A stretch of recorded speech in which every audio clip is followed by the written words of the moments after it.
Greetings, folks. Good day to y'all. Um, well, I'm in the U.S. I'm in Ohio to be exact. So it's not exactly the New Year's yet, but I know I have a lot of followers from different countries. Asia. Oh, Asia. It's already New Year, so I want to say Happy New Year's to everyone. For those of you who are in these different countries, let me set my camera down. So yeah, I haven't made a video in a couple days. I want to make this video and just rant about a couple things and answer some questions. But first, I want to say Happy New Year's to all my friends. I hope this new year go will go well. Will go well for many of you. You have some good plans and resolutions and stuff. It's crazy how time just flew by. It just turned 2015 and now it's over. So you guys gotta take it serious. Time's not waiting on nobody. And if you got goals, hopefully you can stick with your goals for the entire year of 2016. And I wish you the best with that. So happy New Year's to everyone. Like I said, I'm in the U.S. It's still the 31st. It's not New Year's yet, but this is like this is an early video for that. So, many of you know that I'm about to go to Korea in a few days, actually, on Sunday. So today and tomorrow, I gotta prepare, get packed up and clean up and stuff. I'm looking forward to that. I can't wait. It's going to be very fun. So I'm going to do that, and yeah, I have some other stuff I need to do. My new website that I mentioned is still being worked on. There's still some important things that need to be finished that haven't been finished yet, and I can't really give you guys an estimate when it will be done. I've been patient, very patient, and been trying to wait, but I don't know. I guess what for what I'm trying to do is a little complicated, or it's gotten complicated for the person who is working on it. But yeah, what else? That's it. So I want to talk about just basic what I do. A lot of people have been asking me throughout the year 2015 and a couple of years, uh, ask me what do I do. A lot of people are confused. They don't know exactly what I do. They saying what do I do to survive and all that. So I'm gonna talk about what I'm doing now, when I started doing it, and how it's been going, how I came up with the idea of doing it. So basically, we all know what an entrepreneur is. Okay, that's basically what I am, and I've been doing this since 2008. I've been running my own business and making my own money without having to go work for someone punching the clock. And I'm not knocking that because we all have to do that at some point. But that's what I've been doing since '08. So I've been making my own money since '08, and I've been working on my business since then. And many of you already know, but there's still people out there that don't know. So my whole FLR business, my tutoring, that's the stuff that I do. My DVDs, my website, if you see all that stuff, that's all part of my business. That's what I've been doing since '08. And many of you guys know I've been married too. I have kids, so I've been living with my wife. So that's she goes to work. She makes her own money, and I make my own money, and so it's like combined. So that's what what we've been doing together for all these years. So financially, there hasn't been any problems. I'm not going to give any numbers. People ask me how much money I'm making. I don't think that's anyone's business. But I will say that the money that I've been making, it was well. Let me talk about how I came up with the idea. Now I was going to OSU, okay. I was taking classes. I got all the way up to my senior year, and I started working. I got a job at the university as a tutor. I took Zulu. I took all the Zulu classes there at OSU, and my Zulu teacher recommended me. They actually contacted me first. I didn't even apply for the job. They contacted me and they asked me. They said, "Hey, are you interested in doing any tutoring for or not Swahili, for Zulu language?" And I said, "For Zulu language?" I was like, how do you even know that I know Zulu?" And they said that the Zulu teacher told them that I would be a good candidate to tutor the athletes, because those like Zulu, Swahili, like those type of languages like aren't as popular as Chinese, Spanish, French. Like the program that they had at OSU is not as intense and it's very easy. So that's why those classes were very full, especially with the athletes. So I was tutoring them. And I said, yeah, why not? I just took advantage. I didn't get paid much. I think they was paying me like maybe $6 an hour. I can't even remember the pay, but it wasn't a whole lot. But I didn't care about the pay because I was already passionate about helping people and learning stuff about the language. So I took that job. I did that for about a good, I think about, how long did I do that? Was it 6 months before I stopped? I think it was about 5 or 6 months or something like that. But I just took the job, and when I started tutoring the athletes, then they started asking me about more stuff. They saw what my major was, and they saw that they said, "Oh, you seem to be interested in a lot of languages." So they started asking me. They said, "Are you able to do like Swahili language?" I said, "Yeah, I can help with Swahili." And then they started different athletes. Like there were football players, basketball players. There were fencing. Because they had the fencing team at OSU. Uh, what was the other one? Football, fencing. I can't remember the other one. I remember. Uh, Let me see. Because I helped this one guy. I can't remember what he was doing, but he was doing. He needed help with the Russian 101. I took that class at OSU, so he needed tutoring for that. But I can't remember what sport he was playing. But they asked me about Russian, and eventually they asked me what languages could I do, and then they worked from that, and they said, okay, we have this person that needs help with this particular language for their class so they can pass. So when they asked me, I said, sure, why not? So I was doing that. I think I was doing at the time. I was doing Swahili, Zulu, Japanese, Russian. Were there any other languages? Yeah, it was like 4 languages. Yeah, it was 4 at the time. So I was doing that for about a good 5 or 6 months, and then one day I was sitting there and I was thinking, like, man, like I wonder if I could probably do this by myself, run my own business, like put some flyers up, offer tutoring for certain languages that I've studied before and have some knowledge on knowledge in.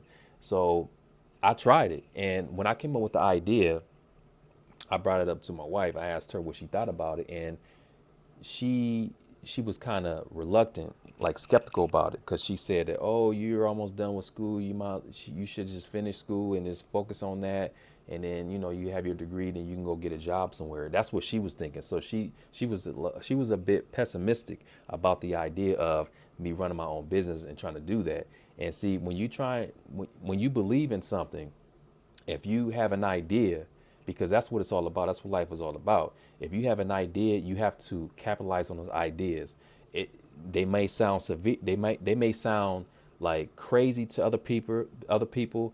They may sound unrealistic, but it's an idea. Any idea that you have, you should try, because you never know what will happen. So that was my idea. I said, maybe I can do this, and I can try it. It's worth a try. So she was telling me it wouldn't work. People wouldn't want to. She said it would be hard for me to get students because I don't have a degree, and people will be reluctant on studying with me. So I said, well, yeah, that may be true to a certain extent, but I'm gonna try it. I'm gonna try it. It doesn't hurt to try. So I sacrificed my school. I took time off of school. I said, you know what I'm gonna do? And I think it was like in the middle of it was like maybe this, like going into the summertime. So I stopped at the summertime. I stopped taking classes, and to put time into this FLR business. So I was doing that. I said, I'm gonna see how this go for the end of the year towards the beginning of next. And if it doesn't go well, then I'll probably just go back, finish the school and stuff, and do something else. Because originally, what I wanted to do, I wanted to get my degree. This is my plan before. This is what I wanted to do. I wanted to get a degree, and I wanted to do like a Peace Corps or go to a different country and teach English. That's what I wanted to do. Those were my goals. I wanted to do that. But then when I came up with this idea, I said, you know what? I'm gonna try this out. So, when you trying things out, it takes time. You can't just expect that it's going to work, like it's going to take you a day or two. It takes time. So that's why I said I'm gonna do it for the rest of the year. I'm gonna try it out for the rest of the year towards the beginning of next, and that's when I tried. So I got some flyers, advertisement. I think around that time I was doing my YouTube. I think 2008. Yeah, I was new on YouTube, so I had some YouTube videos. So I recommended my YouTube videos and I got contacted. My first student, I got contacted. I think it was not Jason. I think it was who was that? Who was my? Oh no, I can't remember his name. But there's a testimony video on a website. I can't remember his name, but he wanted to do Japanese, and he saw like by YouTube. He saw that, and he was asking me, saying, "Do you think you can help me with this?" So I said, "Yeah, let's try it out." And he signed up, he paid, and I tutored him for about, I think, about 6 months or something like that. I can't remember exactly. It's been a long time, but he was satisfied with the first class, and he decided to continue. You know, and then I mean, he was happy with that because my approach was different. He was taking Japanese at the school, but he was learning more with me. And that's what he liked. I mean, he had to pass a class, but he liked the fact that he was able to learn more relevant stuff, stuff that he can apply in the real life, in the real world. And he thought it was cool, so he just continued with me. And yeah, I was really happy when I got my first student. I was like, wow, I got my first student, and this is great. And then I think Jason was my second student. I think he's Jason Whitaker. I still remember him. He was doing Japanese. He studied Japanese at OSU for about 3 years or something like that. And then he saw me. He did his research. He saw my flyers. He saw my YouTube page. He said, yeah. And then he contacted me through email. And then we talked over the phone. And then same thing with him. We started, and I helped him. I think I tutored him for 3 months, and then once he got the idea what he needed, because the thing is, when I was tutoring students, I would show them, they will easily get a concept of how to go about doing it by themselves. Eventually, they will come to the state of being able to do it by themselves and not needing a teacher. That's the unique part of the way I teach. So he was picking it up, and he said, you know what? He said, this is great. And he continued on. So it was only for 3 months, but he was happy with the program. And then when he was taking the classes, I was tutoring him. And then he was in the class, and there were like two female students. They were like wondering what he was doing because they noticed that he learned so much he was using in the class. And then he told them about me. And then those two girls I tutored. Actually, I got, well, one of the girls, I got a video of her, a testimonial video, and then I got the other girl. She was shy; she didn't want to make a testimony video. So I didn't put her up there. Um, but um, but yeah, it started, word of mouth, and I was like, dang, this is working out. And this was the same year. The year wasn't over yet. Okay, this was the same year, and I was getting students, and then my wife, naturally she knew, so she was like kind of surprised. She was like, I was getting students, like I told you, she was a pessimistic at first. She didn't believe that it would work, but it was working. So I got more motivated. I started coming up with more ideas, and I was taking it more and more serious. I said, yeah, I'm about to buckle down and really, look at my methods and see what I have to change and whatnot. And some students that I had, I noticed that a lot of them, I learned a lot from that experience because they all learned differently. And when I was training them in my approach, it was a little difficult for them because they weren't used to that. So there were some things I had to switch up, and I had to take different approaches with different students. But at the end of the day, they all were happy with what I was doing. But yeah, so that's what I was doing. I've been doing that since '08, and I'm still doing it now. Same thing. It's the same thing I'm doing now. I learned a lot more. I'm always learning new things. That's part of whatever you're doing. If you're not learning, then you're not doing something right. And I just try to make sure all the students are satisfied with what I'm doing. So that's what I'm basically a teacher, tutor, whatever you want to call, professor, whatever you want to call it. I help people learn other languages. That's what I've been doing since '08, and I make my own income. Now, if I was living alone, the money that I make, like I said, I'm not going to put any numbers out there, but I will be able to take care of myself. I'll be able to pay my rent. I'll be able to buy food, do the things that I need to do. And when you run in a business, like if you're working for somebody at first, because we all have to work, we all have to punch in that clock. I mean, this is how it is. There's nothing wrong with that, but you should eventually look into first ask yourself, what is it that I love to do? what is my passion, and then try to find different ways, come up with some ideas on what you can do with that passion, and whatever idea you come up, just try it. You never know what will happen. So you should, if you're working for someone, you should think about that first, and then when you stop working, when you get off work, you can think a little bit like, okay, I'm gonna try this, do a little bit here, a little bit there, just try to, if you do a little bit every day, it adds up, you know but work towards something. And that's the best thing to do, I would say. And I worked a lot of jobs all my life. I mean, there was one point in my life where I worked 3 jobs, and both of those two of those jobs were dishwashing. I was washing dishes. That was the hardest job I ever had, was washing dishes. I was working at the, I think, Joe's Crab Shack, and there was a place called the Cooker or something. I washed dishes at those two places. And Joe's Crab Shack, that was the hardest.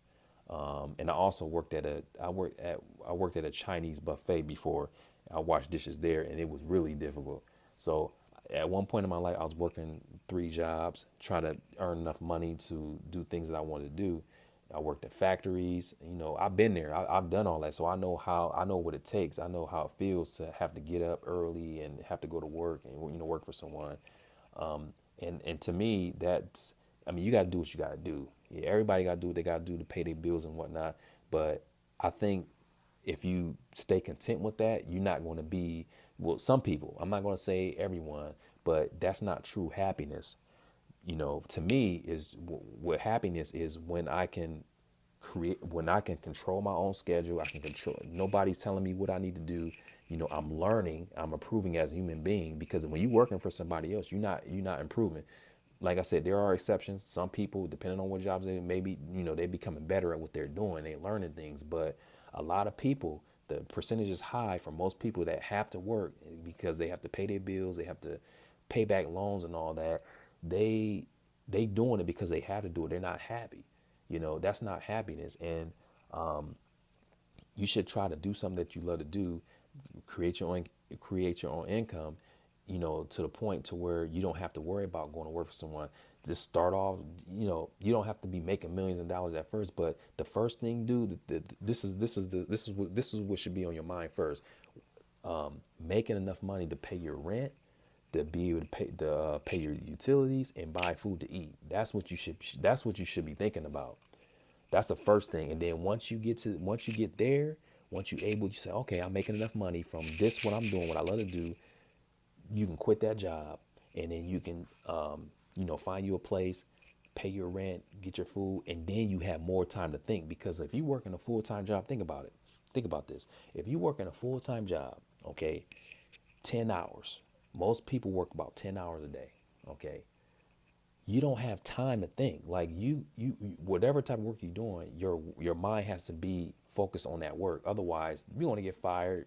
You got to stay on task at that work, at that job. So by the time you get off of that job, get off of the work, and you get home, if you got a family, you got to take care of your family, your kids, then you got to eat, and then you got a couple hours left before you have to go to sleep. And then most people, I know I would just want to relax. Just they got to take a shower and just relax, watch a movie or something, just ease their mind, because they had so much going on for that day. So you don't have enough time to think unless you sacrifice that time. If you give up that time, that relaxed time, and say, okay, I'm gonna use that time to think about what I want to do, then yeah, you can do that. But most people don't have energy to think about anything else outside the job. That's why I said, when you get to the point to where you're able to make enough money to pay your bills, pay your rent, then you don't have to worry about going and working for wherever you're working for 10 hours a day. That's the first step. So the first step is being able to get into a state of what they call it. Oh man, I forgot this freaking English word. They get into the state of a peace of mind. You have a peace of mind, and you able to think, because when you coming up with ideas, you thinking about all this stuff. You have to be able to think. It requires a lot of energy, a lot of thought process. And if you don't have that, if you don't have the energy, it's going to be hard to do that. So yeah, I was very fortunate. because I've been with my wife, been with her for a long time, and I had some time to think, a lot of time to think about a lot of things. So, you know, I just want to talk about that because people have been asking me, man, what do you do? Like, do you work? And like, how do you get time to make videos? Like, it's hard to make videos also. I had to have a schedule to do that, especially when I had kids. When I started having kids, it started getting more difficult. But that's a good thing about a schedule, because if you put everything on a schedule, then you know exactly what you're doing. You say, okay, I got to do this at this time. I got to do this on this day. And once it's done, you don't have to worry about it. It's done. So everything you could put on a schedule to stay productive. So that's what I've been doing. Just the same thing I'm doing now. Every year I see improvements on what I'm doing. You know, so I mean anybody can do this. Like anybody can get out there and find their own thing to do and make money from it. It just requires a lot of thought process, a lot of energy. And if you work in a full-time job, you don't have time for that. Like you don't have time to think about alternative ways to make money, because your energy is all your energy is gone. And then when you have the weekends, like I said before, if you unless you sacrifice that little relaxed time, you know, you can do all that thinking over the weekend. But most people, they just want to relax. They don't want to think about work or making money. They just want to think about their life, enjoying their life, spending time with their loved ones. They don't have time for that. So yeah, that's really much. Let me see. Yeah, I think that's it. So yeah, so I can say I'm happy I'm happy with what I've been doing. For the past how many years? About 7 years or something like that. Almost 10 years of doing that.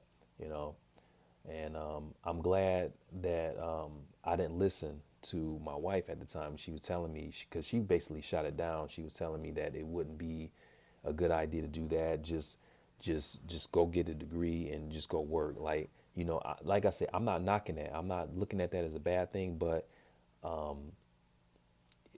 it's just like I don't know. I don't know. I just can't do that. Like to me, that's limiting yourself. You're very limited. Like you're just stuck in a box. You can't think outside the box. You just, okay, let me just do this. And don't get me wrong, it's good to be on track on with certain things, but when you're limiting yourself and you're just shooting everything else down without even trying, you're limiting yourself. So I'm glad I didn't listen to her at the time. I'm glad I had belief, because you have to believe in the idea and what you love. You have to believe it, because if you don't believe it, then you're not going to be as strong to pursue that, to even try it. So I'm glad I was very optimistic about that, and I'm still doing it. I'm still here, and it's difficult. It's not easy. I can't say it's easy. You're gonna have it's a lot of trial and error. You got to be patient, but if you can keep at it, stay strong with it, then eventually it starts. It'll start getting easier and easier and easier, and then you'll come to the point one day of not having to worry about things, and there's not much trial and error. I mean, you're going to still have some trial and error, but you're not going to have as much as you had in the beginning. So yeah, that's my little rant there, and yeah, I hope some people found some inspiration in that. But that's what I do. That's what I've been doing. I've been doing that since '08. I think I was about 26, 27 when I started doing it, and I'm 34 now. So yeah, and I'm pretty successful at what I'm doing, and it's only that way because I stay consistent. I stay consistent. That's why at the beginning of the video, you guys saw the little. I like that little artwork I got at the festival. It says persistence pays off. Persistence really does pays off. Like when you stay consistent on anything you do, you keep doing it, you keep working at it, keep believing that that it's going to work. It's going to pay off eventually. You just got to be patient. You got to just believe. So that is it. I'm gonna wrap this up. This is almost a 30-minute video. I just wanted to make that. I made a video a couple days, and like I said, I'm gonna get ready and get all my packing going, and yeah, we'll be in Korea in a couple days for the next month. So if you guys have any questions, let me know. Otherwise, thanks for viewing. And I hope you guys have a great year, a whole new year, 2016. And let's get this money. Let's keep getting this money. All right, you guys take it easy and have a good one.